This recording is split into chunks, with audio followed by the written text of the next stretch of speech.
In today's video, we're going to be doing an oil change on the 2024 Subaru Crosstrek with the 2.5 liter engine.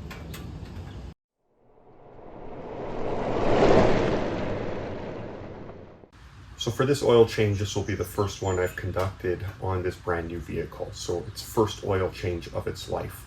There's a lot of different thought processes out there, and I don't want to get into the debate, but I'll let you know that I'm performing this first oil change at 2,000 kilometers or roughly 1,200 miles. In the video, I'm going to highlight the tools needed and the steps to take in order to complete this oil change. So things we're going to need for the oil change, obviously our oil, our recommended 0W16 in terms of viscosity and grade of the oil. In terms of the brand, I'm going to Mobil 1, but once again, do your own research into what brand you want to use. I always go with the OEM oil filters. So in this case, I went to my Subaru dealership and picked up my OEM filter. Here's your part number for the 2.5 liter on my 2024. We will have an oil filter wrench in case that oil filter is stubborn. Usually they are when they come from the factory. A ratchet and 17 millimeter socket to remove the oil drain plug. And finally, a torque wrench to torque the drain bolt when we put it back in. One of the first steps we're going to want to do is drain the oil. So we need to locate where the drain plug is. I do recommend you bring the engine up to operating temperature so the oil is warm and will flow easier. Once that is done, in my case, I have the vehicle up on ramps. The Crosstrek is quite high, so you might not need ramps if you're a smaller person, but I prefer to work in comfort. Coming from the front of the vehicle, you have your underbody splash shield. If you follow the splash shield down, you have a cutout or opening in that splash shield, which exposes the oil drain pan and the oil drain plug, which is right here. You will use your 17 millimeter socket to remove it. With the oil drain plug removed, the old crush washer will need to come off. When you first look at it, you might be asking yourself, where is the crush washer? It is there, and especially from the factory, it's not as apparent because it looks like they painted black over it. So with the aid of a small flat blade screwdriver, you could get in between the drain plug and the crush washer and just pry it off and pop it off.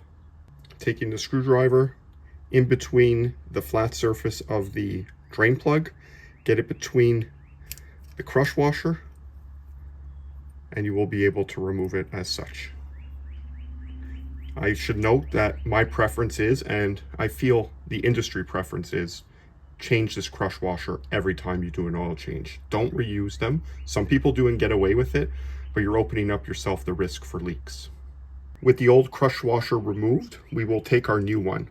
If you look at the crush washer, you're going to have a flat side and you're going to have a domed side. Once again, a lot of debate about this online. This is what I do, but do your own research. The flat side of the crush washer, I put against the flange of the drain bolt as such. And that domed side, I put towards the oil pan. But do your own research and form your own judgments to know which is best. For a lot of the stuff I've seen online, it doesn't matter which way you put it. This is just my preference. While we're waiting for the oil to drain, we could come up top and change out the oil filter. So if you look under your hood in your engine bay, the oil filter sits right beside your cap for your oil fill. It's the black filter here, and it sits in a dished pan.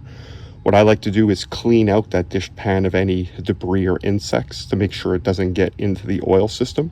So we'll do that first, and then we will remove the oil filter.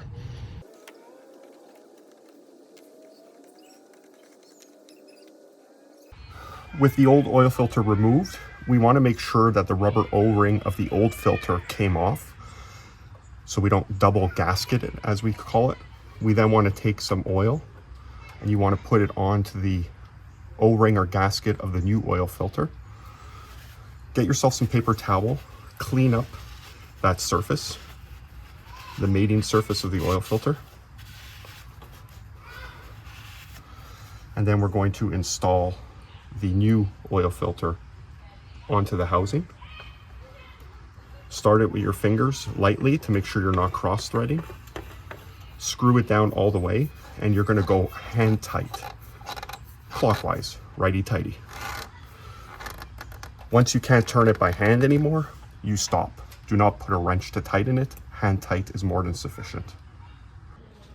Once we're satisfied that all the old oil has drained from the drain pan, get yourself a paper towel, clean up the work area and the mating surface for the new drain plug, or the new gasket of the drain plug. Take your drain plug with your new crush washer, thread it in by hand at first to make sure you're not cross-threading.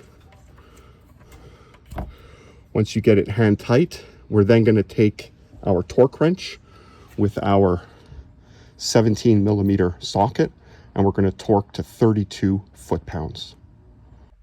Now it's going to be time to put the new oil in. According to the Crosstrek manual, total drain and refill, including oil filter, is 4.4 liters.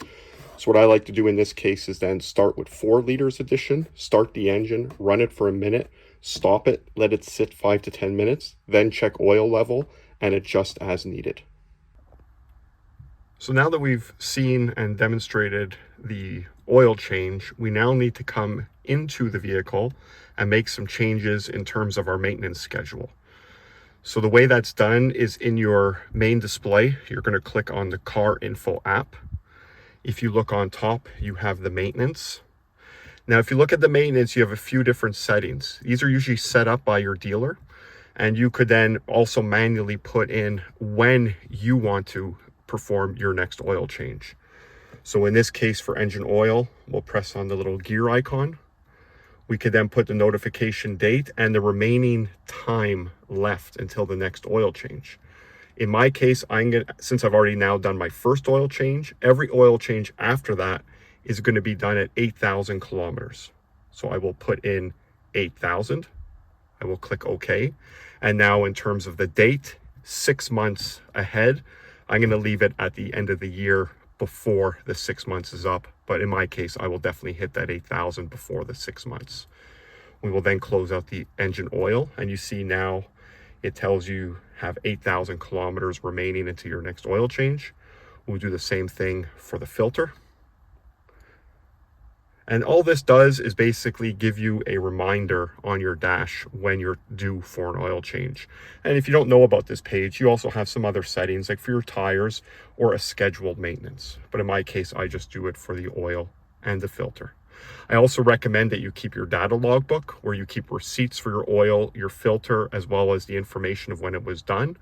That's a good way in case the dealer were to question you. And there you have it, guys. An oil change on a 2024 Subaru Crosstrek with the 2.5 liter 4-cylinder. In my case, the first oil change that's been done on this car. I hope you found the video informative. If you have any questions or comments, leave them down below, and I'll see you in the next video.